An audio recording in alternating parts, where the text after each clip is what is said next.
एक ब्राह्मण के घर में, ब्राह्मण की 2 स्त्रियां थी, एक से कुछ बालक हुए थे, एक से एक बालक एक कन्या।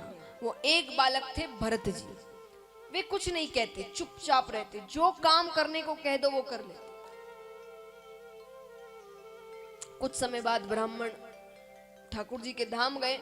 अब भाइयों ने विचार किया कि इसे ज्यादा पढ़ाएंगे तो ये आगे जाके दिक्कत करेगा, जायदाद में हिस्सा मांगेगा, समझ आ जाएगी इसे अनपढ़ ही रहने देते। उन्हें पढ़ाया नहीं गया, घर के काम काज करवाते, वो सब कर देते। अब घर वाले तो करवाते जो करवाते, बाहर वाले भी करवाने लगे। अरे भरत जरा ये ला देना, अरे भरत जरा सामान उतरवा देना, ये थोड़ी सी सफाई कर देना, ये बाहर से सामान ला देना, वो सब कर देते। इस सरलता को लोगों ने उनकी मूर्खता समझी और उन्हें नाम दे दिया जड़ भरत। जड़ यानी जड़ किसे कहते हैं? मूर्ख। जड़ यानी मूर्ख, तो उनका नाम रख दिया जड़ भरत। अब यहां भाइयों ने विचार किया कि भाई हम काम करवाते तो हम तो घर वाले हैं, ये गांव वाले तो बिना पैसे दिए काम करवाते हैं। पत्नियों ने कहा एक काम करो, गांव के बाहर जो खेत है ना, इसे वहां भेज दो कि वहां रखवाली करो। भाइयों ने कहा रोज रोज भोजन कौन पहुंचाएगा? अरे बोले कौन पहुंचाएगा, 1-2 दिन पहुंचाएंगे फिर बंद कर देंगे, अपने आप कोई ना कोई तैयारी कर लेगा, सुविधा देख लेगा। ठीक है, उन्हें बड़े प्यार से बुलाया गया, समझाया गया, देखो यहाँ का काम काज तो हम संभाल लेते हैं, पर गांव के बाहर जो पिताजी का खेत है उसका ध्यान कौन रखे? तुम वहां चले जाओ, भोजन हम रोज पहुंचा दिया करेंगे तुम्हें।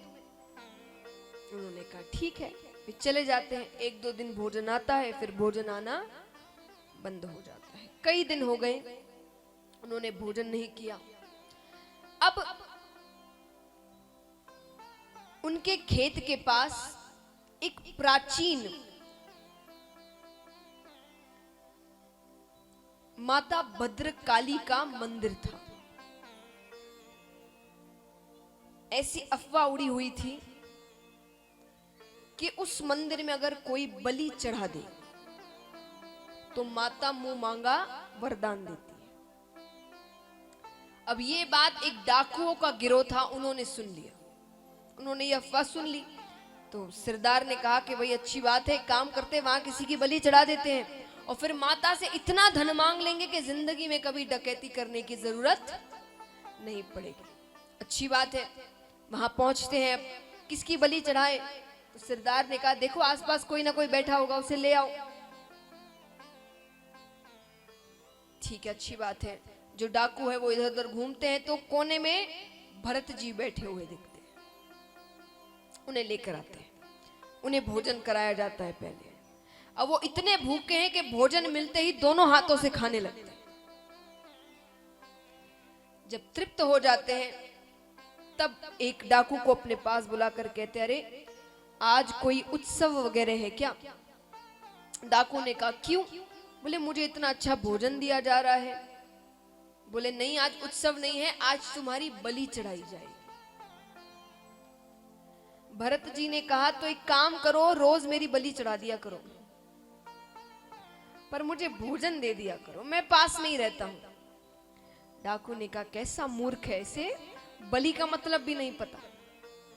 अच्छी बात है, भोजन हो जाता है, मंदिर में लेकर आते हैं उन्हें, फिर कहते देखो अब तुम नेत्र बंद करके सर झुकाकर बैठ जाओ। क्यों? बोले क्योंकि अब माता दर्शन देने आएगी।